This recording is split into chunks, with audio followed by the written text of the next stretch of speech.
The overall crypto market is actually looking quite a bit healthier. We've got a few sell-off warnings, but we're going to go over data to see if we got to worry if we're going to sail right through it. And we're going to cover near-term XRP XLM price action as the market is starting to show some separation. Sup dudes and dudettes, we're hanging out this Friday bringing you juicy crypto news. John Slack starts his off and says, "We are so back, baby." You know, story I did earlier about mass adoption, seeing crypto in people's like 401ks and stuff like that, dude, there's a really good chance, but you kind of have to want Sailor, no, not kind of, you have to have Sailor win in order for that to happen. Sailor is the key to mass adoption. Say that out loud. If you get struck by lightning, it's not my fault. XRP to the moon says, XP and XLM always last. I don't know why I noticed the same XLM chart does look weak. We are going to talk about near term because we're seeing some resistance points here, okay, build up. But I've got a lot of juicy news to share with you. What I got up on the screen is exactly what is going on in the market. This is the one-day chart. Now, are you noticing that you're seeing some deep reds, which means really down big? You're also seeing some big greens, some really big greens, right? You're seeing some okay kind of green, okay, some kind of red. The market is definitely starting to separate. Look at ICP down 5%, $13. Still very healthy on the move. Tau up 6.5%. So you're definitely seeing some market separation. The video I did earlier, I had the heat map up for the 1 month. Oh my gosh, do you see market separation when you zoom out even further? All right, so this has been the trend that we have followed. Crypto has been following the GBTC trend. Remember when there was that sell-off right over here, right after the whole conversion? Well, and you know, it was very expensive and, you know, all the competition, blah, blah. You know the story, okay? You've been following. If you haven't, go look at older videos. You'll see it. So I'm watching this, and I'm watching the resistance points, and I'm watching GBTC move. The reason I'm watching GBTC move is because they're going to experience some sell-off pressure, some very direct high volume. Genesis gets the green light to dump 1.3 billion GBTC, 1.3 billion worth of GBTC. So what we're going to see is a liquidation event, and we're going to see actually how strong GBTC is and see if it slows down the green or if we dip even further into the red and really start, you know, retracing.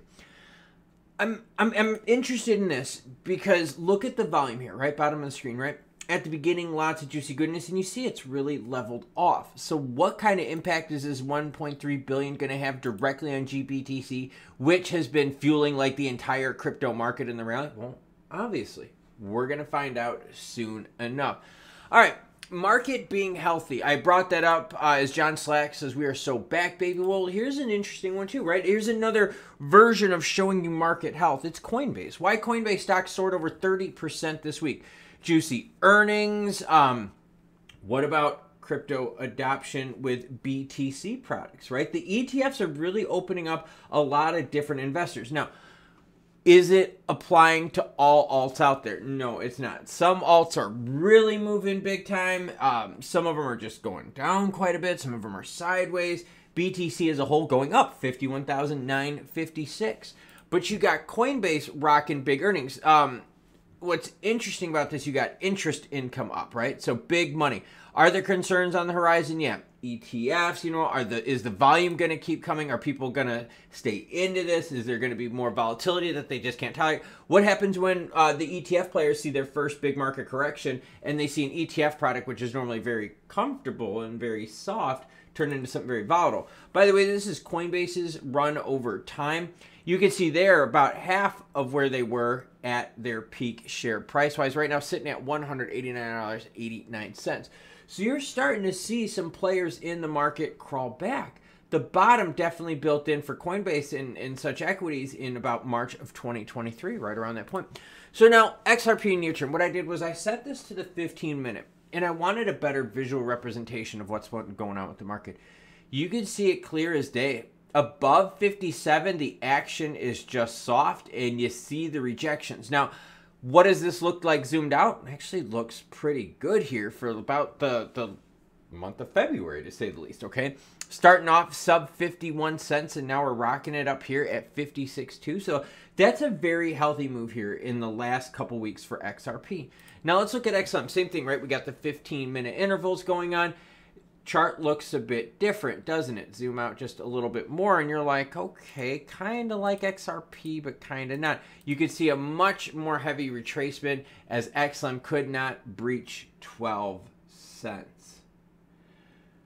There are some winners and losers in this market, and you are starting to see some very bullish signals being flashed. Coinbase is stocking up. Yes, their earnings per share is still in the negative. Okay, we get that, right? You're starting to see gold ETFs bleed in. We're also going to see what happens when there's a $1.3 billion liquidation on GBTC. And that's where this whole thing started. I've got the arrow here up on the screen when Homegirl just started roaring. And you know what? We're going to see how that plays out and how it affects our favorites here.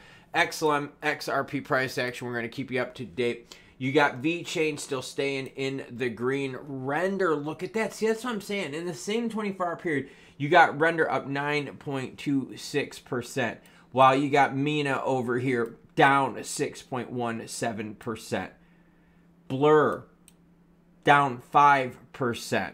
I mean, you know, you're seeing some definite winners and losers. The market is starting to shake itself out. And so, yeah, we are seeing some more bullish signals flash on the market. But XLM and XRP holders are going, hey, when is it going to be our time? I mean, you're seeing the renders and the ICPs, and we've been talking about them, right? We're seeing all these other ones pop, and we're just waiting for some of our favorites like XLM or XRP to make the move.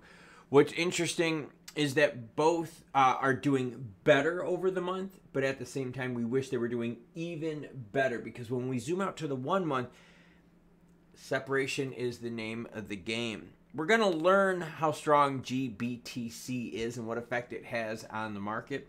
We're also going to see what monetary conditions loosening up are going to do to the market, as hopefully things start turning on that valve as well. Once we get the nod from the Fed and other central banks across the globe, that will be yet another bullish indicator that we're going to be entering a more prolonged green zone. And what we're hoping with is, with that prolonged green zone, that it just brings the floor of the entire market up with it, giving some of the laggards we've been watching here recently a chance to catch up with the rest of the pack. How do you catch up with the rest of the pack? With Shimano components. Shimano, you should sponsor me, man. Like, I'm building like this whole carbon roadblock with Shimano components. So help the guy out, man. Yeah, it would be really cool. Catch y'all later.